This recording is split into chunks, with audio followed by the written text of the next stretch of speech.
जो तो प्रेम खेलन का चाव, सिर धर तली गली मेरी आव,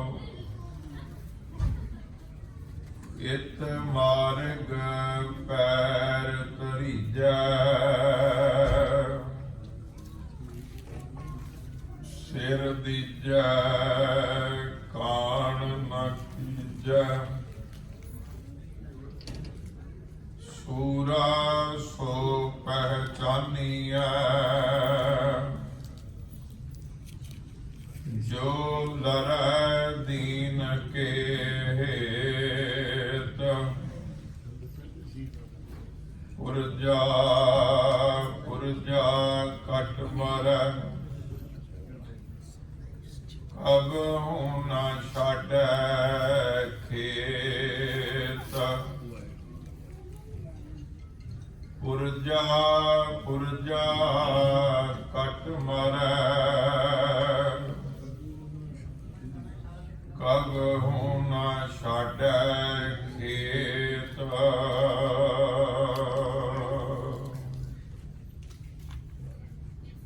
जुगों जुग अटल सतगुरु धन श्री गुरु ग्रंथ साहिब जी महाराज गुरु पातशाह की पावन हजूरी विच सजे हुए हफ्तावारी दीवान की हाजरी भर रहे सतसंगी प्यारिओ, गुरु की पावन बाणी का कीर्तन आप जी ने श्रवण किया है। आओ कुछ समा गुरबाणी के गुरु इतिहास दीयां विचारां नाल सांझ पाईए। फतेह बुलाओ आखो जी वाहिगुरु जी का खालसा वाहिगुरु जी की फतेह। गुरु के कीर्तनीय आप जी नूं पावन शब्द सरवण करा रहे सी। जाको हर रंग लागो इस युग में सो कहीयत है सूरा। जिस नूं हरी दा रंग लगदा है, रंग दा इत्थे अर्थ है प्यार। जिस दे अंदर परमात्मा दा प्यार पैदा हुंदा है, उस नूं इस जगत दे विच सूरमा आखिया जांदा है। युग का अर्थ है समा, समय का भाव अर्थ है भी मनुखा जन्म का समा, जदों मनुखा जन्म मिले। आत्म जिणै सगल वस तांक, जेड़ा अपने आत्म आप नूं जित लैंदा है। आत्म जिणै अपने आप नूं जितदा है, अपने मन नूं जितदा है। सगल वस तांक है, सब कुछ उहदे वस विच आ जांदा है। अपना मन वस है तो सब कुछ वस है। खेड जिहड़ी है अपने मन दी है, खलारा जिहड़ा वो सारा अपने मन दा है। जे अपना मन ठीक है, आत्म जिणै सगल वस तांक है, जांका सतगुर पूरा। उस मनुख दा मन टिकदा है, मन वस विच आउंदा है जिस दा सतगुर पूरा हो। संसार दे अंदर पातशाह ने इनू एक रंग मंच बयान किया। संसार नू एक उस लड़ाई का मैदान जिहड़ा वो सतगुरां आखिया, जिस दे विच मनुखी मन दी ते विकारां दी आपस विच जंग चलदी रहिंदी है। ਜਿਹੜਾ ਮਨੁੱਖ ਵਿਕਾਰਾਂ ਨਾਲ ਲੜ ਕੇ ਇਹਨਾਂ ਨੂੰ ਜਿੱਤ ਲੈਂਦਾ ਹੈ, ਆਪਣੇ ਮਨ ਕਰਕੇ ਟਿਕ ਜਾਂਦਾ ਹੈ, ਉਹ ਇਸ ਜਗਤ ਅਖਾੜੇ ਦਾ ਜੇਤੂ ਪਹਿਲਵਾਨ ਜਿਹੜਾ ਮੰਨਿਆ ਜਾਂਦਾ ਹੈ। ਮੈਂ 2 ਦਿਨ ਤੋਂ ਬੇਨਤੀ ਕਰ ਰਿਹਾ ਕਿ ਗੁਰਬਾਣੀ ਦੇ ਮੁਤਾਬਕ ਸੂਰਮੇ ਦੀ ਪਰਿਭਾਸ਼ਾ ਕੀ ਹੈ। ਗੁਰਬਾਣੀ ਦੇ ਮੁਤਾਬਕ ਸੂਰਮਾ ਕਿਸ ਨੂੰ ਆਖਿਆ ਜਾਂਦਾ ਹੈ। सतगुरु सच्चे पातशाह ने कृपा की। गुरु अर्जन देव महाराज सच्चे पातशाह कहते ने ये जगत ये संसार एक अखाड़ा है जिथे रोज जंग हो रही है। पर इस जगत अखाड़े दे अंदर ਗੁਰੂ ਅਰਜਨ ਦੇਵ ਮਹਾਰਾਜ ਸੱਚੇ ਪਾਤਸ਼ਾਹ ਕਹਿੰਦੇ ਨੇ, ਹਉ ਗੁਸਾਈ ਦਾ ਪਹਿਲਵਾਨੜਾ। ਮੈਂ ਉਸ ਗੁਸਾਈ ਦਾ, ਉਸ ਮਾਲਕ ਦਾ ਇੱਕ ਆਮ ਪਹਿਲਵਾਨ ਹੈ, ਭਾਵ ਇਸ ਅਖਾੜੇ ਦੇ ਵਿੱਚ, ਜਗਤ ਦੇ ਵਿੱਚ ਉਤਰਿਆ ਹੋਇਆ ਇੱਕ ਉਹ ਜੀਵ ਆ। ਹਉ ਗੁਸਾਈ ਦਾ ਪਹਿਲਵਾਨੜਾ, ਮੈਂ ਗੁਰਮਿਲ ਉੱਚ ਦੁਮਾਲੜਾ। ਮੈਂ ਆਪਣੇ ਗੁਰੂ ਨੂੰ ਮਿਲ ਕੇ ਤੇ ਉੱਚਾ ਦੁਮਾਲਾ ਕੀਤਾ, ਭਾਵ ਮੇਰਾ ਇਸ ਜਗਤ ਅਖਾੜੇ ਦੇ ਵਿੱਚ ਜੇ ਕੋਈ ਮਾਣ ਤਨ ਬਣਿਆ ਤੇ ਇਹ ਮੇਰੇ ਗੁਰੂ ਦੀ ਵਡਿਆਈ ਹੈ। ਜਗਤ ਇੱਕ ਅਖਾੜਾ ਜਿੱਥੇ ਰੋਜ਼ ਔਗਣ ਵਿਕਾਰਾਂ ਦੇ ਨਾਲ ਮਨੁੱਖ ਦੀ ਜੰਗ ਹੋ ਰਹੀ ਹੈ। ਮਨੁੱਖ ਰੋਜ਼ ਆਪਣੇ ਮਨ ਤੋਂ ਹਾਰ ਜਾਂਦਾ ਹੈ ਤੇ ਇਹਦਾ ਮਨ ਜਿੱਤ ਜਾਂਦਾ ਹੈ। ਛੋਟਾ ਜਿਹਾ ਐਗਜ਼ਾਮਪਲ ਦਿਆਂ, ਹਰ ਟਾਈਮ ਤੇ ਮਨ ਤੇ ਜਿੱਤ ਪ੍ਰਾਪਤ ਕਰਨੀ ਲੱਗਦਾ ਵੀ ਬਹੁਤ ਔਖੀ ਹੈ। ਬੇਨਤੀ ਕਰਾਂ, ਜਿਸ ਗੁਰੂ ਦੀ ਹਜ਼ੂਰੀ ਵਿੱਚ ਬੈਠੇ ਆ, ਜਿਸ ਗੁਰੂ ਪਾਤਸ਼ਾਹ ਨੇ ਆਪਣੀ ਗੁਰਬਾਣੀ ਵਿੱਚ ਸਾਨੂੰ ਬਾਰ-ਬਾਰ ਸਮਝਾਇਆ ਕਿ ਮਨ ਕਿਵੇਂ ਟਿਕ ਸਕੇ, ਮਨ ਕਿਵੇਂ ਜੁੜ ਸਕੇ, ਯਾਦ ਰੱਖਣਾ ਉਸ ਗੁਰੂ ਦੇ ਸਨਮੁਖ ਬੈਠਿਆਂ ਵੀ ਸਾਡਾ ਮਨ ਜਿਹੜਾ ਉਹ ਟਿਕਦਾ ਨਹੀਂ ਹੈ, ਸਾਡਾ ਮਨ ਜਿਹੜਾ ਉਹ ਚੁੱਪ ਨਹੀਂ ਕਰਦਾ। ਸੰਗਤ ਵਿੱਚ ਬੈਠੇ ਹੋਏ ਪ੍ਰੇਮੀਆਂ ਨੂੰ ਜਦੋਂ ਅਸੀਂ ਬੇਨਤੀ ਕਰਦੇ ਹਾਂ ਕਿ ਜਦੋਂ ਗੁਰਬਾਣੀ ਦਾ ਕੀਰਤਨ ਹੋਵੇ, ਕਥਾ ਵਿਚਾਰ ਹੋਵੇ, ਦੀਵਾਨ ਚੱਲ ਰਿਹਾ ਹੋਵੇ, ਗੱਲਾਂ ਨਹੀਂ ਕਰਨੀਆਂ ਚਾਹੀਦੀਆਂ, ਗੁਰੂ ਦਾ ਸ਼ਬਦ ਸੁਣਨਾ ਚਾਹੀਦਾ ਹੈ ਕਿ ਸਾਡਾ ਮਨ ਕਿਤੇ ਟਿਕਾਅ ਵਾਲੇ ਪਾਸੇ ਨੂੰ ਆ ਸਕੇ। ਬੇਨਤੀ ਕਰਾਂ, ਮਨ ਤੇ ਬੋਲਦਾ ਹੀ ਹੈ, ਸਾਡਾ ਤਨ ਵੀ ਬੋਲਦਾ ਰਹਿੰਦਾ ਹੈ, ਤੇ ਇਸ ਕਰਕੇ ਸਾਡੀ ਕਿਸੇ ਵੀ ਤਰ੍ਹਾਂ ਦੀ ਸਾਂਝ ਜਿਹੜੀ ਉਹ ਸ਼ਬਦ ਨਾਲ ਨਹੀਂ ਪੈਂਦੀ। ਅਸੀਂ ਜਿਸ ਤਰ੍ਹਾਂ ਦੇ ਆਏ ਤੇ ਉਸੇ ਤਰ੍ਹਾਂ ਦੇ ਉੱਠ ਕੇ ਚਲੇ ਜਾਂਦੇ ਹਾਂ। ਗੁਰੂ ਕਿਰਪਾ ਕਰੇ, ਪਹਿਲਾਂ ਮਨ ਤਿਆਰ ਕਰੀਏ ਵੀ ਪਾਤਸ਼ਾਹ ਦੇ ਚਰਨਾਂ 'ਚ ਅਰਦਾਸ ਕਰੀਏ, ਪਾਤਸ਼ਾਹ ਜਿਸ ਕਾਰਜ ਲਈ ਮੈਂ ਆਇਆ ਕੁਝ ਸਮਾਂ ਹੀ ਸਹੀ ਪਰ ਮੇਰਾ ਮਨ ਟਿਕ ਸਕੇ, ਮੇਰੇ ਤੇ ਕਿਰਪਾ ਕਰ। ਜਦੋਂ ਤੇਰੇ ਸ਼ਬਦ ਦੀ ਗੱਲ ਹੋਵੇ, ਤੇਰੇ ਸ਼ਬਦ ਦਾ ਗਾਇਨ ਹੋਵੇ, ਮੈਂ ਆਸਾ ਪਾਸਾ ਛੱਡ ਦਿਆਂ ਜਿੱਥੇ ਬੈਠਾ, ਆਪਣੇ ਅੰਦਰ ਇੰਨਾ ਕਲੀਨ ਹੋ ਜਾਵਾਂ ਵੀ ਤੇਰਾ ਸ਼ਬਦ ਮੇਰੇ ਅੰਦਰ ਪ੍ਰਵੇਸ਼ ਕਰਦਾ ਜਾਵੇ। ਇਹ ਸਤ ਸੰਗਤ ਦੇ ਨਿਯਮ ਨੇ। ਜਦੋਂ ਅਸੀਂ ਅਰਦਾਸ ਕਰਾਂਗੇ, ਜਦੋਂ ਅਸੀਂ ਕੋਸ਼ਿਸ਼ ਕਰਾਂਗੇ, ਯਤਨ ਕਰਾਂਗੇ, ਤੇ ਗੁਰੂ ਸਾਡੀ ਅਰਦਾਸ ਸੁਣੇਗਾ, ਕਿਉਂਕਿ ਗੁਰੂ ਪਾਤਸ਼ਾਹ ਕਹਿੰਦੇ ਮਨ ਬਸ ਆਵੇ ਨਾਨਕਾ ਜੇ ਪੂਰਨ ਕਿਰਪਾ ਹੋਏ। ਜੇ ਪੂਰੇ ਗੁਰੂ ਦੀ ਮੁਕੰਮਲ ਕਿਰਪਾ ਵਰਤ ਜਾਏ, ਇਹ ਮਨ ਵਸ ਵਿੱਚ ਆ ਜਾਏ। ਪਰ ਜੇ ਅਸੀਂ ਕੋਸ਼ਿਸ਼ ਕਰਾਂਗੇ, ਜੇ ਅਸੀਂ ਇਹ ਕਰਨਾ ਚਾਹਾਂਗੇ, ਜੇ ਨਹੀਂ ਕਰਨਾ ਚਾਹਾਂਗੇ, ਸਾਰੀ ਜ਼ਿੰਦਗੀ ਲੰਘ ਜਾਏਗੀ। ਸਾਨੂੰ ਸੰਗਤ ਵਿੱਚ ਬੈਠਣਾ ਨਹੀਂ ਆਏਗਾ, ਦੂਸਰੀਆਂ ਗੱਲਾਂ ਤੇ ਬਾਅਦ ਦੀਆਂ ਨੇ। ਗੁਰੂ ਕਿਰਪਾ ਕਰੇ, ਹਉ ਗੁਸਾਈ ਦਾ ਪਹਿਲਵਾਨੜਾ, ਮੈਂ ਗੁਰਮਿਲ ਉੱਚ ਦੁਮਾਲੜਾ। ਸਭ ਹੋਈ ਛਿੰਝ ਇਕੱਠੀਆ, ਦਈਓ ਬੈਠਾ ਵੇਖੇ ਆਪ ਜੀਓ। ਕਹਿਣ ਲੱਗੇ ਜਿਵੇਂ ਪਹਿਲਵਾਨਾਂ ਦੇ ਅਖਾੜੇ ਦੇ ਵਿੱਚ ਛਿੰਝ ਪੈਂਦੀ ਹੈ, ਪਹਿਲਵਾਨ ਜਿਹੜੇ ਨੂੰ ਆ ਕੇ ਅਖਾੜੇ ਦੇ ਵਿੱਚ ਆਪਣਾ ਬਾਹੂਬਲ, ਆਪਣੀ ਤਾਕਤ ਦਿਖਾਉਣ ਵਾਸਤੇ ਆਉਂਦੇ ਨੇ। ਇਹ ਸਾਰਾ ਇੱਕ ਜਗਤ ਅਖਾੜਾ ਜਿਹਦੇ ਵਿੱਚ ਪਹਿਲਵਾਨ ਆਏ ਨੇ, ਜੀਵ ਆਏ ਨੇ। ਸਭ ਹੋਈ ਛਿੰਝ ਇਕੱਠੀਆ, ਦਈਓ ਬੈਠਾ ਵੇਖੇ ਆਪ ਜੀਓ। ਉਹ ਜਿਹੜਾ ਦਈਓ ਅਕਾਲ ਪੁਰਖ ਪ੍ਰਮਾਤਮਾ, ਉਹ ਸਾਰੀ ਇਸ ਜਗਤ ਦੀ ਛਿੰਝ ਨੂੰ, ਜਗਤ ਦੇ ਅਖਾੜੇ ਨੂੰ ਵੇਖ ਰਿਹਾ। ਗੁਰੂ ਅਰਜਨ ਸਾਹਿਬ ਸੱਚੇ ਪਾਤਸ਼ਾਹ ਕਹਿੰਦੇ ਨੇ, ਵਾਤ ਵਜਨ ਟਮਕ ਭੇਰੀਆਂ, ਮਲ ਲੱਥੇ ਲੈਂਦੇ ਫੇਰੀਆਂ, ਨੇਹਤੇ ਪੰਜ ਜਵਾਨ ਮੈਂ ਗੁਰ ਥਾਪੀ ਦਿੱਤੀ ਕੰਡ ਜੀਓ। ਪਾਤਸ਼ਾਹ ਕਹਿੰਦੇ ਨੇ, ਇਸ ਸੰਸਾਰ ਦੇ ਅੰਦਰ ਵਾਤ ਵਜਨ ਟਮਕ ਭੇਰੀਆਂ, ਜਿਵੇਂ ਅਖਾੜੇ ਵਿੱਚ ਢੋਲ ਵੱਜਦੇ ਨੇ, ਟਮਕ ਭੇਰੀਆਂ ਕਹਿੰਦੇ ਨੇ ਛੋਟੇ ਨਗਾਰਿਆਂ। ਜਿਵੇਂ ਅਖਾੜੇ ਦੇ ਵਿੱਚ ਢੋਲ ਵੱਜਦੇ ਨੇ, ਇਹ ਜੀਵਨ ਦੀ ਪ੍ਰਾਪਤੀ ਵਾਸਤੇ ਮੰਨੋ ਢੋਲ ਵੱਜਿਆ, ਅਖਾੜਾ ਜਿਹੜਾ ਇੱਕ ਰਚਿਆ ਹੋਇਆ। ਮਲ ਲੱਥੇ ਲੈਂਦੇ ਫੇਰੀਆਂ, इस अखाड़े दे जेड़े पहलवान ने, जेड़े मल ने, ਉਹ ਆ ਲੱਥੇ ਭਾਵ ਅਖਾੜੇ ਵਿੱਚ ਆ ਕੇ ਫੇਰੀਆਂ ਲੈਂਦੇ ਨੇ, ਭਾਵ ਇੱਥੇ ਤਿਆਰ ਹੋ ਗਏ ਇਸ ਜੰਗ ਵਾਸਤੇ। ਗੁਰੂ ਅਰਜਨ ਸਾਹਿਬ ਕਹਿੰਦੇ ਨੇ ਨੇਹ ਤੇ ਪੰਜ ਜਵਾਨ ਮੈਂ, ਆ ਜਿਹੜੇ ਪੰਜ ਜਵਾਨ ਕਾਮ, ਕ੍ਰੋਧ, ਲੋਭ, ਮੋਹ ਤੇ ਹੰਕਾਰ ਹੈ। ਨੇਹ ਤੇ ਦਾ ਅਰਥ ਹੈ ਨੇਣ ਲਏ। ਮਾਝੇ 'ਚ ਇੱਕ ਲਫ਼ਜ਼ ਵਰਤਿਆ ਜਾਂਦਾ ਜਦੋਂ ਹਲ ਜੋੜਿਆ ਜਾਂਦਾ ਹੈ ਨਾ, ਤੇ ਹਲ ਦੇ ਉੱਪਰਲੇ ਸਿਰੇ ਨੂੰ ਜਦੋਂ ਜੂੜੇ ਦੇ ਨਾਲ ਬੰਨਿਆ ਜਾਂਦਾ ਹੈ, ਮਾਝੇ 'ਚ ਨੂੰ ਕਹਿੰਦੇ ਹਲ ਨੇਨਣਾ। ਉਹਦਾ ਭਾਵ ਅਰਥ ਇਹਦਾ ਇਹ ਹੀ ਹੈ ਵੀ ਬੰਨ ਲੈਣਾ। ਗੁਰੂ ਅਰਜਨ ਸੱਚੇ ਪਾਤਸ਼ਾਹ ਕਹਿੰਦੇ ਨੇਹ ਤੇ ਮੈਂ ਨੇਣ ਲਏ, ਮੈਂ ਬੰਨ ਲਏ। ਨੇਹ ਤੇ ਪੰਜ ਜਵਾਨ ਮੈਂ, ਗੁਰ ਥਾਪੀ ਦਿੱਤੀ ਕੰਡ ਜੀਓ। ਇਹ ਤਾਂ ਹੋਇਆ ਮੇਰੇ ਗੁਰੂ ਨੇ ਮੇਰੀ ਕੰਡ ਤੇ, ਮੇਰੀ ਪਿੱਠ ਤੇ, ਜਾਂ ਇੰਝ ਕਹਿ ਲਈਏ ਵੀ ਮੇਰੇ ਸਿਰ ਤੇ, ਕੰਡ ਦਾ ਅਰਥ ਤੇ ਆਪਾਂ ਪਿੱਠ ਹੀ ਕਰਾਂਗੇ। ਸਤਿਗੁਰੂ ਪਾਤਸ਼ਾਹ ਕਹਿੰਦੇ ਮੇਰੇ ਗੁਰੂ ਨੇ ਕਿਰਪਾ ਕੀਤੀ, ਮੈਂ ਇਸ ਰਣ ਅਖਾੜੇ ਦਾ ਜੇਤੂ ਬਣ ਗਿਆ। ਇਸ ਅਖਾੜੇ ਨੂੰ ਜਿੱਤ ਲਿਆ, ਪੰਜ ਵਿਕਾਰਾਂ ਨੂੰ ਹਰਾ ਦਿੱਤਾ।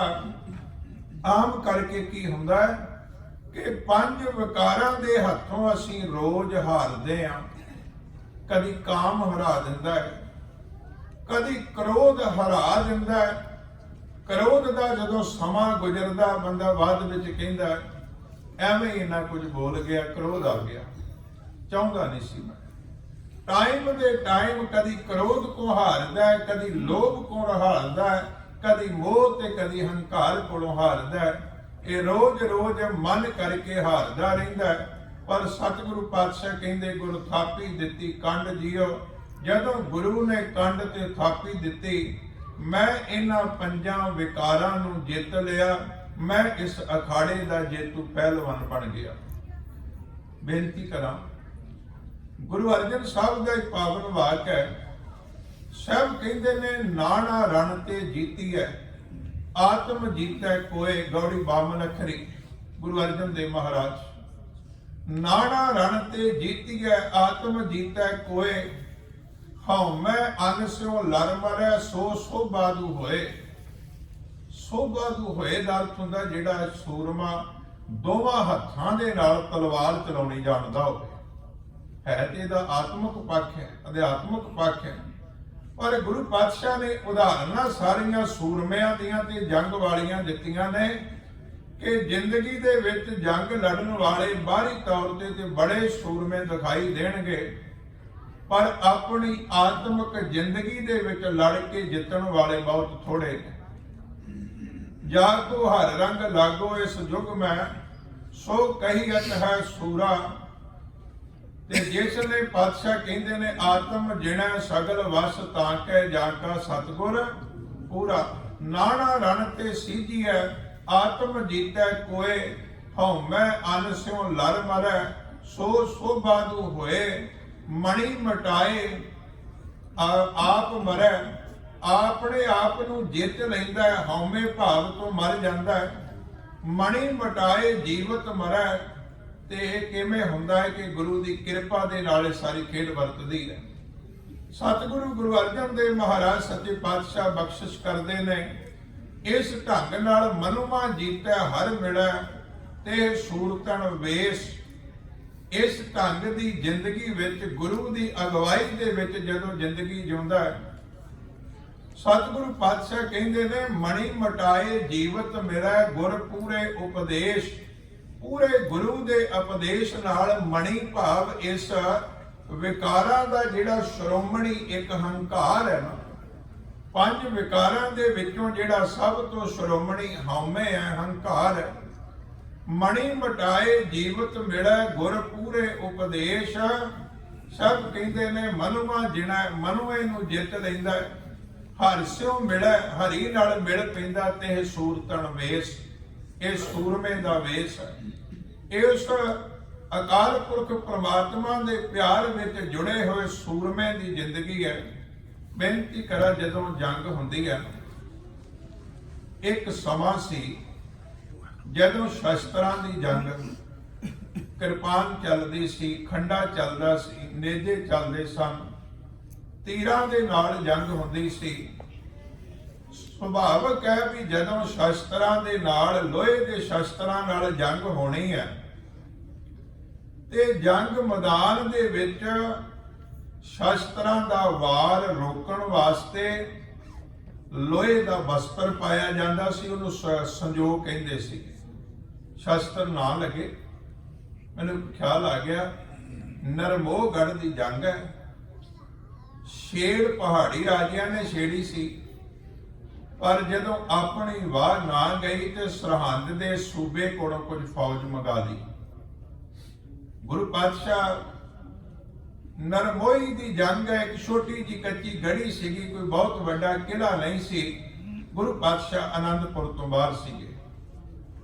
ਜਦੋਂ ਇਹਨਾਂ ਸਾਰੀਆਂ ਫੌਜਾਂ ਨੇ ਹਮਲਾ ਕੀਤਾ ਵੀ ਹੁਣ ਮੌਕਾ ਹੈ, ਗੁਰੂ ਗੋਬਿੰਦ ਸਿੰਘ ਸਾਹਿਬ ਤੇ ਹਮਲਾ ਕੀਤਾ, ਤੋਪਚੀ ਨੇ ਗੋਲਾ ਚਲਾਇਆ। ਗੁਰੂ ਗੋਬਿੰਦ ਸਿੰਘ ਸਾਹਿਬ ਦੇ ਸਿਰ ਤੇ ਚੌਰ ਕਰਦਾ ਹੋਇਆ ਚੌਰ ਬਰਦਾਰ ਉਸ ਗੋਲੇ ਨਾਲ ਉੱਡ ਗਿਆ। ਗੁਰੂ ਗੋਬਿੰਦ ਸਿੰਘ ਮਹਾਰਾਜ ਸੱਚੇ ਪਾਤਸ਼ਾਹ ਨੇ ਇਸ ਜੰਗ ਦੇ ਵਿੱਚ ਫਿਰ ਇੱਕ ਤੀਰ ਦਾ ਵਾਰ ਕੀਤਾ, ਉਹਦਾ ਨਾਮ ਲਿਖਿਆ ਪੈਂਦੇ ਖਾਨ, ਉਹ ਸੰਜੋਗ ਵਿੱਚ ਮੜਿਆ ਹੋਇਆ ਸੀ। ਭਾਵ ਲੋਹੇ ਦਾ ਵਸਤਰ ਪਾਇਆ ਹੋਇਆ ਸੀ, ਸਿਰ ਤੇ ਲੋਹੇ ਦਾ ਟੋਪ ਪਾਇਆ ਹੋਇਆ ਸੀ, ਸਾਰੇ ਤਨ ਨੂੰ ਢੱਕਿਆ ਹੋਇਆ ਸੀ। ਗੁਰੂ ਗੋਬਿੰਦ ਸਿੰਘ ਸਾਹਿਬ ਸੱਚੇ ਪਾਤਸ਼ਾਹ ਨੇ ਵੇਖਿਆ ਵਾਰ ਕਿੱਥੇ ਕੀਤਾ ਜਾ ਸਕਦਾ ਹੈ, ਥੋੜਾ ਜਿਹਾ ਹਿੱਸਾ ਕੰਨ ਦਾ ਨੰਗਾ ਸੀ ਵੀ ਬਾਹਰ ਦੀ ਆਵਾਜ਼ ਸੁਣ ਸਕੇ। ਇਹ ਸੂਰਬੀਰਤਾ ਮੇਰੇ ਸਤਿਗੁਰੂ ਦਾ ਕਰਤੱਵ ਹੈ, ਇਹ ਕਰਾਮਾਤ ਨਹੀਂ। ਉਸ ਨਰਮੋਹਗੜ੍ਹ ਦੀ ਪਹਾੜੀ ਤੋਂ ਗੁਰੂ ਪਾਤਸ਼ਾਹ ਨੇ ਇਹਦੇ ਕੰਨ ਦਾ ਨਿਸ਼ਾਨਾ ਲਿਆ, ਸੰਜੋਗ ਵਿੱਚ ਮੜੇ ਹੋਏ ਦੇ ਕੰਨ ਵਿੱਚੋਂ ਦੀ ਤੀਰ ਪਾਰ ਹੋ ਗਿਆ ਤੇ ਇਹ ਜਦੋਂ ਢੇਰੀ ਹੋ ਗਿਆ ਤੇ ਫੌਜਾਂ ਪੁੱਠੇ ਪੈਰੀ ਵਾਪਸ ਭੱਜ ਗਈਆਂ। ਦ੍ਰਿਸ਼ਟਾਂਤ ਸਾਹਮਣੇ ਆ ਗਿਆ। ਮੈਂ ਵੈਸੇ ਗੁਰਬਾਣੀ ਦਾ ਪ੍ਰਮਾਣ ਦੇਣ ਲੱਗਾ ਸਾਂ। ਸਤਿਗੁਰੂ ਪਾਤਸ਼ਾਹ ਕਹਿੰਦੇ ਨੇ ਜਿਵੇਂ ਬਾਹਰ ਤੋਂ ਸੂਰਮੇ ਸੰਜੋਗ ਦੇ ਵਿੱਚ ਮੜੇ ਹੋਏ ਹੁੰਦੇ ਨੇ, ਹੱਥ ਦੇ ਵਿੱਚ ਢਾਲ ਹੁੰਦੀ ਹੈ, ਜਿਹੜੇ ਆਤਮਿਕ ਜ਼ਿੰਦਗੀ ਵਿੱਚ ਸੂਰਮੇ ਬਣਦੇ ਨੇ ਉਹਨਾਂ ਕੋਲ ਸਾਰਾ ਆਤਮਿਕ ਸਮਾਨ ਹੁੰਦਾ ਹੈ। ਉਹਨਾਂ ਕੋਲ ਖੜਗ ਵੀ ਹੈ, ਉਹਨਾਂ ਸੰਜੋਗ ਵੀ ਪਹਿਨੀ ਹੈ, ਉਹਨਾਂ ਦੇ ਕੋਲ ਸ਼ਸਤਰ ਵੀ ਨੇ, ਸਮਾਨ ਉਹਨਾਂ ਕੋਲ ਸਾਰਾ ਹੀ ਹੈ, ਪਰ ਸਮਾਨ ਲੋਹੇ ਦਾ ਨਹੀਂ, ਸਮਾਨ ਗੁਣਾਂ ਦਾ ਹੈ। ਗੁਰੂ ਅਰਜਨ ਸਾਹਿਬ ਦਾ ਬੜਾ ਪਿਆਰਾ ਵਾਕ ਹੈ। ਸਤਿਗੁਰਾਂ ਦੀ ਇੱਕ ਬਾਣੀ ਹੈ ਸਹਿਸ ਕੀਰਤੀ ਗੁਰੂ ਗ੍ਰੰਥ ਸਾਹਿਬ ਦੇ ਅੰਦਰ, ਉਹਦੇ ਵਿੱਚ ਗੁਰੂ ਪਾਤਸ਼ਾਹ ਕਹਿੰਦੇ ਜਿਹੜੇ ਸਤ ਸੰਗੀਆਂ ਰੱਬ ਦੇ ਪਿਆਰੇ ਜਿਹੜੇ ਦੀ ਫੌਜ ਜਿਹੜੀ ਹੈ ਨਾ, ਇਹਨਾਂ ਦੇ ਸ਼ਾਸਤਰ ਵੀ ਜਿਹੜੇ ਨੇ ਆਤਮਿਕ ਜੀਵਨ ਦੀ ਗੱਲ ਕਰ ਰਹੇ ਆ, ਮਨ ਨੂੰ ਜਿੱਤਣ ਵਾਲੇ ਸੂਰਮੇ ਦੀ ਗੱਲ ਕਰ ਰਹੇ ਆ। ਗੁਰੂ ਅਰਜਨ ਸਾਹਿਬ ਸੱਚੇ ਪਾਤਸ਼ਾਹ ਕਹਿੰਦੇ ਨੇ ਸੈਨਾ ਸਾਧ ਸਮੂਹ ਸੂਰ ਅਜਿੱਤਨ, ਜਿਹੜੀ ਸਾਧ ਜਨਾਂ ਦੀ ਸਤ ਸੰਗੀਆਂ ਦੀ ਫੌਜ ਹੈ, ਜਿਹੜੀ ਸੈਨਾ ਹੈ, ਸੈਨਾ ਸਾਧ ਸਮੂਹ ਸੂਰ ਅਜਿੱਤਨ, ਅਜਿੱਤ ਸੂਰਮਿਆਂ ਦੀ ਸੈਨਾ ਤੇ ਸਨਾਹੰਗ ਤਨ ਨਿਮਰਤਾ, ਇਹਨਾਂ ਨੇ ਜਿਹੜੀ ਸੰਜੋਗ ਪਹਿਨੀ ਹੁੰਦੀ ਹੈ ਨਿਮਰਤਾ ਦੀ ਪਾਈ ਹੁੰਦੀ ਹੈ। ਮੈਂ ਤਾਂ ਪਹਿਲਾਂ ਜ਼ਿਕਰ ਕਰ ਚੁੱਕਿਆ, ਸੰਜੋਗ ਲੋਹੇ ਦਾ ਵਸਤਰ ਜਿਹਦੇ ਉੱਤੇ ਲੋਹੇ ਦਾ ਸ਼ਸਤਰ ਕਾਟ ਨਾ ਕਰ ਸਕੇ। ਸਤਿਗੁਰੂ ਪਾਤਸ਼ਾਹ ਕਹਿੰਦੇ ਜਿਹੜੇ ਸਤ ਸੰਗੀ ਆਤਮ ਜੀਤਣ ਵਾਲੇ ਸੂਰਮੇ ਨੇ, ਉਹ ਐਸੀ ਫੌਜ ਹੈ, ਉਹਨਾਂ ਨੇ ਜਿਹੜੀ ਸੰਜੋਗ ਪਾਈ ਹੈ, ਵਾਹਿਗੁਰੂ ਸੰਜੋਗ ਪਾਈ ਹੁੰਦੀ ਹੈ, ਉਹ ਨਿਮਰਤਾ ਦੀ ਪਾਈ ਹੁੰਦੀ ਹੈ। ਜਿਵੇਂ ਸੰਜੋਗ ਸ਼ਸਤਰ ਦੇ ਵਾਰ ਤੋਂ ਬਚਾਉਂਦੀ ਹੈ, ਜਿਹਦੇ ਕੋਲ ਨਿਮਰਤਾ ਦੀ ਸੰਜੋਗ ਹੋਵੇ, ਕੋਈ ਕਬੂਲ ਬੋਲਦਾ ਹੋਵੇ, ਕੋਈ ਤੱਤੇ ਬਚਨ ਬੋਲਦਾ ਹੋਵੇ, ਕੋਈ ਅਨੇਕ ਤਰ੍ਹਾਂ ਨਾਲ ਕਰੋਧੀ ਹੋ ਕਰਕੇ ਉਹਦੇ ਤੇ ਵਾਰ ਕਰਨ ਦੀ ਕੋਸ਼ਿਸ਼ ਕਰੇ, ਨਿਮਰਤਾ ਦੀ ਜਿਹੜੀ ਸੰਜੋਗ ਹੈ ਉਹਦੀ ਰੱਖਿਆ ਕਰਦੀ ਹੈ। ਗੁਰੂ ਗ੍ਰੰਥ ਸਾਹਿਬ ਵਿੱਚ ਬਚਨ ਹੈ ਬੜਾ ਪਿਆਰਾ। ਸਤਿਗੁਰੂ ਪਾਤਸ਼ਾਹ ਕਹਿੰਦੇ ਨੇ ਅਕਾਲ ਪੁਰਖ ਪ੍ਰਮਾਤਮਾ ਮੈਂ ਇੱਕ ਖੜਗ ਪਕੜੀ ਹੋਈ ਹੈ, ਇੱਕ ਖੰਡਾ ਪਕੜਿਆ ਹੋਇਆ। ਉਹ ਖੰਡਾ ਕੀ ਹੈ? ਸਾਹਿਬ ਕਹਿੰਦੇ ਮੈਂ ਨਿਮਰਤਾ ਦਾ ਖੰਡਾ ਪਕੜਿਆ ਹੋਇਆ। ਇਸ ਗੁਰਜ ਪਕੜਨ ਦੇ ਨਾਲ ਗੁਰਪੂਰੇ ਨੇ ਮੈਨੂੰ ਇਹ ਬਾਤ ਸਮਝਾਈ ਆ ਵੀ ਕਿਸੇ ਤਰ੍ਹਾਂ ਦਾ ਵਾਰ ਵੀ ਤੇਰੇ ਤੇ ਨਹੀਂ ਲੱਗ ਸਕੇਗਾ। ਉਸ ਨੂੰ ਗੁਰੂ ਪਾਤਸ਼ਾਹ ਨੇ ਆਖਿਆ, ਸਤਿਗੁਰੂ ਸੱਚੇ ਪਾਤਸ਼ਾਹ ਦਾ ਪਾਵਨ ਬਚਨ ਹੈ। ਸਾਹਿਬ ਕਹਿੰਦੇ ਨੇ ਗਰੀਬੀ ਗਦਾ ਹਮਾਰੀ, ਗਰੀਬੀ ਨਿਮਰਤਾ ਨੂੰ ਕਹਿੰਦੇ ਨੇ। ਗਰੀਬੀ ਗਦਾ ਹਮਾਰੀ, ਖੰਨਾ ਸਗਲ ਰੇਨ ਸ਼ਾਰੀ। ਸਤਿਗੁਰੂ ਪਾਤਸ਼ਾਹ ਕਹਿੰਦੇ ਇਸ ਆਗੇ ਕੋ ਨਾ ਟਿਕੈ ਵਿਕਾਰੀ, ਗੁਰ ਪੂਰੇ ਇਹ ਗੱਲ ਸਾਰੀ। ਪੂਰੇ ਗੁਰੂ ਨੇ ਮੈਨੂੰ ਇਹ ਗੱਲ ਸਮਝਾਈ ਕਿ ਜੇ ਆਤਮਿਕ ਜੀਵਨ ਦੇ ਨੂੰ ਪੈਦਾ ਕਰਨਾ ਹੈ, ਮਨ ਜਿੱਤਣ ਵਾਲਾ ਸੂਰਮਾ ਬਣਨਾ ਹੈ, ਤੇਰੇ ਕੋਲ ਨਿਮਰਤਾ ਤੇ ਗਰੀਬੀ ਦੀ ਸੰਜੋ ਚਾਹੀਦੀ ਹੈ। ਬੇਨਤੀ ਕਰਾਂ, ਗਰੀਬੀ ਦਾ ਭਾਵ ਨਿਮਰਤਾ ਹੀ ਹੈ। ਗਰੀਬੀ ਦਾ ਭਾਵ ਕੱਪੜੇ ਪਾਟੇ ਨਹੀਂ ਨੇ। ਗਰੀਬੀ ਦਾ ਭਾਵ ਖਾਣ ਤੋਂ ਆਤੁਰ ਨਹੀਂ ਹੈ। ਗਰੀਬੀ ਦਾ ਭਾਵ ਇੱਥੇ ਨਿਮਰਤਾ ਤੋਂ ਹੈ। ਪਾਤਸ਼ਾਹ ਕਹਿੰਦੇ ਗਰੀਬੀ ਗਦਾ ਹਮਾਰੀ, ਖੰਨਾ ਸਗਲ ਰੇਨ ਸ਼ਾਰੀ। ਇਸ ਆਗੇ ਕੋ ਨਾ ਟਿਕੈ ਵਿਕਾਰੀ, ਕਿਉਂਕਿ ਗੁਰ ਪੂਰੇ ਇਹ ਗੱਲ ਸਾਰੀ। ਪੂਰੇ ਗੁਰੂ ਨੇ ਇਹ ਗੱਲ ਸਮਝਾ ਦਿੱਤੀ। ਜਿਨੇ ਨਿਮਰਤਾ ਦੀ ਸੰਜੋਗ ਪੈਣੀ ਹੋਏਗੀ, ਔਗਣ ਵਿਕਾਰਾਂ ਦਾ ਕੋਈ ਸ਼ਾਸਤਰ ਉਸ ਤੇ ਕੰਮ ਨਹੀਂ ਕਰ ਸਕੇਗਾ। ਪਾਤਸ਼ਾਹ ਦਾ ਬਚਨ ਹੈ, ਸੈਨਾ ਸਾਧ ਸਮੂਹ ਸੂਰ ਅਜਿਤੰ, ਸਨਾਹਗ ਤਨ ਨਿਮਰਤਾ।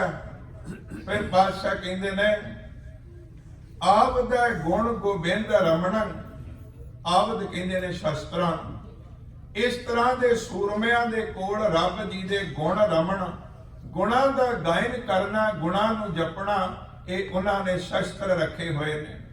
ਆਵਦ ਗੁਣ ਗੋਬਿੰਦ ਰਮਣੰ, ਓਟ ਗੁਰ ਸ਼ਬਦ ਕਰ ਚਰਮਣ। ਢਾਲ ਚੰਮ ਦੀ ਵੀ ਹੁੰਦੀ ਸੀ, ਢਾਲ ਲੋਹੇ ਦੀ ਵੀ ਹੁੰਦੀ ਸੀ। ਢਾਲ ਦਾ ਵੀ ਬੜਾ ਇਤਿਹਾਸ ਹੈ ਸਾਡੇ ਕੋਲ। ਪਾਤਸ਼ਾਹ ਇੱਥੇ ਕਹਿੰਦੇ ਨੇ ਓਟ ਗੁਰ ਸ਼ਬਦ ਕਰ ਚਰਮਣ। ਉਹਨਾਂ ਨੇ ਗੁਰੂ ਦੇ ਸ਼ਬਦ ਦੀ ਓਟ ਨੂੰ ਆਪਣੇ ਜੀਵਨ ਵਿੱਚ ਢਾਲ ਬਣਾਇਆ ਹੋਇਆ। ਉਹ ਇਸ ਤਰ੍ਹਾਂ ਦਾ ਸ਼ਸਤਰ ਪਹਿਨਦੇ ਨੇ। ਫਿਰ ਪਾਤਸ਼ਾਹ ਕਹਿੰਦੇ ਨੇ, ਆਰੂੜ ਤੇ ਅਸਵ ਰੱਥ ਨਗ, ਬੁਝੰਤੇ ਪ੍ਰਭ ਮਾਰਗੈ। ਆਰੂੜ ਤੇ ਅਸਵਾਰ ਹੁੰਦੇ ਨੇ, ਹਾਥੀ ਤੇ, ਘੋੜਿਆਂ ਤੇ, ਰਥਾਂ ਤੇ। ਉਹ ਸਵਾਰੀ ਕਿਹੜੀ ਹੈ? ਆਰੂੜ ਤੇ ਅਸਵ ਰੱਥ ਨਗ, ਬੁਝੰਤੇ ਪ੍ਰਭ ਮਾਰਗੈ। ਰੱਬ ਦੇ ਮਾਰਗ ਨੂੰ ਬੁੱਝਦੇ ਨੇ, ਉਸ ਰਸਤੇ ਤੇ ਚੱਲਦੇ ਨੇ।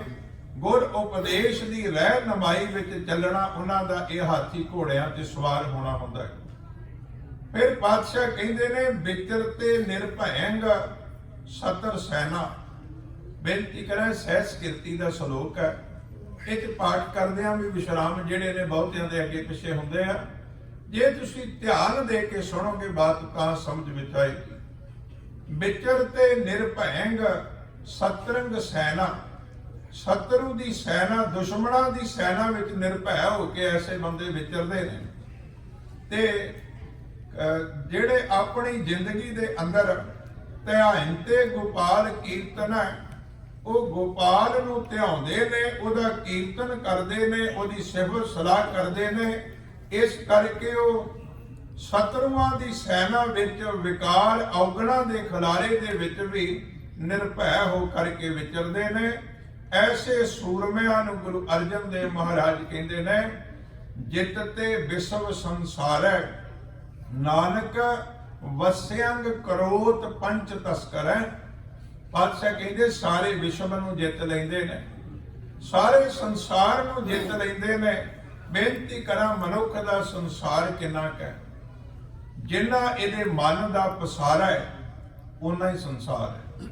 ਕਿਸੇ ਵੀ ਬੰਦੇ ਦਾ ਜਿਹੜਾ ਸੰਸਾਰ ਹੈ ਨਾ, ਮੈਂ ਬੇਨਤੀ ਕਰਾਂ, ਜਿਹੜੇ ਕਿ ਸਾਡੇ ਮਨ ਦੀਆਂ ਇਛਾਵਾਂ ਨੇ, ਸਾਡੇ ਮਨ ਦੀਆਂ ਚੰਚਲਤਾਈਆਂ ਨੇ, ਸਾਡੇ ਮਨ ਦਾ ਖਿਲਾਰਾ ਹੈ ਨਾ, ਉਹਨਾਂ ਕੀ ਸਾਡਾ ਸੰਸਾਰ ਹੈ, ਉਸ ਤੋਂ ਬਾਹਰ ਨਹੀਂ। ਸਤਿਗੁਰੂ ਪਾਤਸ਼ਾਹ ਕਹਿੰਦੇ ਨੇ, ਉਹ ਸਾਰੇ ਸੰਸਾਰ ਨੂੰ ਜਿੱਤ ਲੈਂਦੇ ਨੇ। ਉਹਦਾ ਭਾਵ ਉਹ ਆਪਣੇ ਮਨ ਨੂੰ ਜਿੱਤ ਕੇ ਟਿਕ ਜਾਂਦੇ ਨੇ। ਸੰਸਾਰ ਦੀ ਕੋਈ ਗੱਲ ਉਹਨਾਂ ਦੇ ਜੀਵਨ ਤੇ ਅਸਰ ਨਹੀਂ ਪਾ ਸਕਦੀ। ਨਾ ਲੋਭ ਪ੍ਰਭਾਵ ਸਕਦਾ ਹੈ, ਨਾ ਕਿਸੇ ਤਰ੍ਹਾਂ ਦਾ ਡਰ ਉਹਨਾਂ ਨੂੰ ਪ੍ਰਭਾਵਿਤ ਕਰਦਾ ਹੈ, ਨਾ ਉਹ ਕਿਸੇ ਤਰ੍ਹਾਂ ਦੇ ਹੰਕਾਰ ਦੇ ਵਿੱਚ ਆਪਣੇ ਜੀਵਨ ਨੂੰ ਖੁਆਰ ਕਰਦੇ ਨੇ।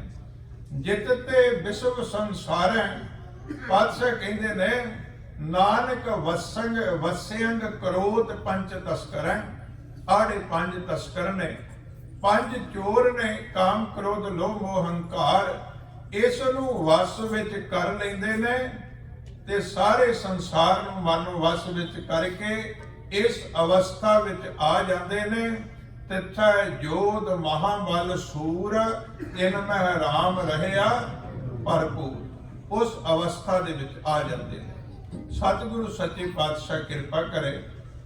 ਭਾਈ ਨੰਦ ਲਾਲ ਆਪਣੀਆਂ ਗਜ਼ਲਾਂ ਦੇ ਵਿੱਚ ਕਹਿੰਦੇ ਨੇ, ਜਿਹਨੇ ਮਨ ਨਾਲ ਲੜਾਈ ਕੀਤੀ ਹੋਵੇ ਉਹ ਕਦੀ ਕਿਸੇ ਤੋਂ ਹਾਰਦਾ ਨਹੀਂ, ਜਿਸ ਨੇ ਆਪਣੇ ਮਨ ਨੂੰ ਜਿੱਤ ਲਿਆ। ਬੜਾ ਪਿਆਰਾ ਬਚਨ ਹੈ ਉਹਨਾਂ ਦਾ। ਕਹਿਣ ਲੱਗੇ, ਕੀਸਤ ਗੋਇਆ ਕੋ ਦਿਲੇ ਮੁਰਾਦ ਨਾ ਜਾਫਤ। ਕੌਣ ਐਸਾ ਬੰਦਾ ਜਿਹਨੇ ਮਨ ਨਾਲ ਲੜਾਈ ਲੜੀ ਹੋਵੇ ਤੇ ਜਿੱਤ ਨਾ ਪ੍ਰਾਪਤ ਕੀਤੀ ਹੋਵੇ। ਕਹਿਣ ਲੱਗੇ, ਹਰ ਕਸ ਬਾ ਖੁਦ ਕਰਦਾ ਗਜ਼ਬ। ਉਹ ਆਪਣੀ ਜ਼ਿੰਦਗੀ ਵਿੱਚ ਇੱਕ ਗਜ਼ਬ ਕਰ ਲੈਂਦਾ ਹੈ ਕਿ ਆਪਣੇ ਮਨ ਨੂੰ ਜਿੱਤ ਲੈਂਦਾ ਹੈ। ਮਨ ਦੀ ਲੜਾਈ ਜਿੱਤੇ ਹੋਏ ਮਨੁੱਖ ਨੂੰ ਕਦੀ ਕੋਈ ਹਰਾ ਨਹੀਂ ਸਕਦਾ। ਜਿਨ੍ਹਾਂ ਸੂਰਮਿਆਂ ਦੀ ਕੁਰਬਾਨੀ ਨੂੰ ਅਸੀਂ ਯਾਦ ਕਰ ਰਹੇ ਹਾਂ, ਉਹਨਾਂ ਦੇ ਜੀਵਨ ਤੇ ਆ ਸਾਰਾ ਕੁਝ ਗੁਰਬਾਣੀ ਦਾ ਢੁਕਦਾ ਜੋ ਮੈਂ ਤੁਹਾਡੇ ਨਾਲ ਸਾਂਝਾ ਕੀਤਾ। ਉਹਨਾਂ ਮਨ ਨੂੰ ਵੀ ਜਿੱਤਿਆ, ਉਹਨਾਂ ਕੋਲ ਨਿਮਰਤਾ ਵੀ ਹੈ, ਉਹਨਾਂ ਦੇ ਕੋਲ ਇਹ ਸਾਰੇ ਗੁਣ ਨੇ ਆਤਮਿਕ ਜੀਵਨ ਦੇ ਨਾਲ ਭਰਪੂਰ। ਉਹ ਗੁਰੂ ਕੇ ਪਿਆਰੇ, ਗੁਰੂ ਦੇ ਹੁਕਮ ਦੇ ਨਾਲ ਪੁਰਜਾ ਘਟ ਮਰੈ, ਕਬੂ ਨਾ ਛਾੜੈ ਖੇਤ ਰਣ ਮੈਦਾਨ ਵਿੱਚ ਆਪਣਾ ਤਨ ਕੁਰਬਾਨ ਕਰਗੇ। 2-4 ਮਿੰਟ ਵਿੱਚ ਮੈਂ ਬੇਨਤੀ ਕਰਨੀ ਚਾਹੁੰਦਾ। ਜਦੋਂ ਅਸੀਂ ਚਮਕੌਰ ਸਾਹਿਬ ਦੇ ਸ਼ਹੀਦੀ ਸਾਕੇ ਦੀ ਵਿਚਾਰ ਕਰਦੇ ਹਾਂ, ਚਮਕੌਰ ਸਾਹਿਬ ਦੇ ਵਿੱਚ 5 ਗੁਰਦੁਆਰਾ ਸਾਹਿਬ ਨੇ ਇਤਿਹਾਸਕ। 3 ਗੁਰਦੁਆਰਾ ਸਾਹਿਬ ਚਮਕੌਰ ਦੀ ਜੰਗ ਦੇ ਨਾਲ ਸੰਬੰਧਿਤ ਨੇ। ਖਿਆਲ ਕਰਿਓ, 5 ਇਤਿਹਾਸਕ ਗੁਰਦੁਆਰੇ ਨੇ ਚਮਕੌਰ ਸਾਹਿਬ ਦੇ ਵਿੱਚ। 3 ਗੁਰਦੁਆਰੇ ਚਮਕੌਰ ਸਾਹਿਬ ਦੀ ਜੰਗ ਨਾਲ ਸੰਬੰਧਿਤ ਨੇ, ਜਿੱਥੇ ਸਿੰਘਾਂ ਦਾ ਸੰਸਕਾਰ ਕੀਤਾ ਗਿਆ। ਅੱਜ ਉਸ ਨੂੰ ਕਹਿੰਦੇ ਨੇ ਗੁਰਦੁਆਰਾ ਕਤਲਗੜ੍ਹ ਸਾਹਿਬ। ਜਿਸ ਗੜੀ ਚੋਂ ਜੰਗ ਲੜੀ ਗਈ ਉਹਨੂੰ ਕਹਿੰਦੇ ਨੇ ਗੁਰਦੁਆਰਾ ਗੜੀ ਸਾਹਿਬ। ਔਰ ਜਿੱਥੇ ਸਤਿਗੁਰਾਂ ਜਾ ਕੇ ਤਾੜੀ ਮਾਰ ਕੇ ਇਸ ਗੜੀ ਨੂੰ ਛੱਡਿਆ ਉਹਨੂੰ ਕਹਿੰਦੇ ਨੇ ਤਾੜੀ ਸਾਹਿਬ। ਇਹ 3 ਗੁਰਦੁਆਰੇ ਚਮਕੌਰ ਸਾਹਿਬ ਦੀ ਸ਼ਹੀਦੀ ਜਿਹੜੀ ਸਿੰਘਾਂ ਦੀ ਹੈ ਉਹਦੀ ਯਾਦ ਵਿੱਚ ਨੇ। 2 ਗੁਰਦੁਆਰੇ ਹੋਰ ਇਤਿਹਾਸਕ ਨੇ ਚਮਕੌਰ ਸਾਹਿਬ ਦੀ ਧਰਤੀ ਤੇ। ਇੱਕ ਗੁਰਦੁਆਰਾ ਸਾਹਿਬ ਹੈ ਜਿਹਦਾ ਨਾਂ ਹੈ ਦਮਦਮਾ ਸਾਹਿਬ। ਤੁਸੀਂ ਜਾਣਦੇ ਹੋ, ਜਿਹੜੇ ਇਲਾਕੇ ਨੂੰ ਬਿਲੋਂਗ ਕਰਦੇ ਦਰਸ਼ਨ ਦੀਦਾਰ ਕੀਤੇ ਹੋਣਗੇ, ਜੇ ਨਹੀਂ ਕੀਤੇ ਤੇ ਕਰਕੇ ਆਏ।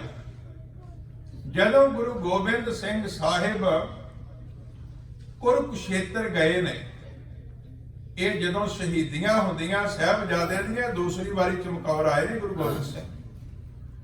ਕੁਰੂਕਸ਼ੇਤਰ ਨੂੰ ਜਾਂਦਿਆਂ ਗੁਰੂ ਗੋਬਿੰਦ ਸਿੰਘ ਸਾਹਿਬ ਚਮਕੌਰ ਇਸ ਪਿੰਡ ਦੇ ਵਿੱਚ ਜਿੱਥੇ ਦਮ ਲਿਆ, ਜਿੱਥੇ ਰੁਕੇ, ਰਾਏ ਜਗਤ ਸਿੰਘ ਦਾ ਬਾਗ ਸੀਗਾ, ਉਸ ਥਾਂ ਤੇ ਟਿਕਾਣਾ ਕੀਤਾ।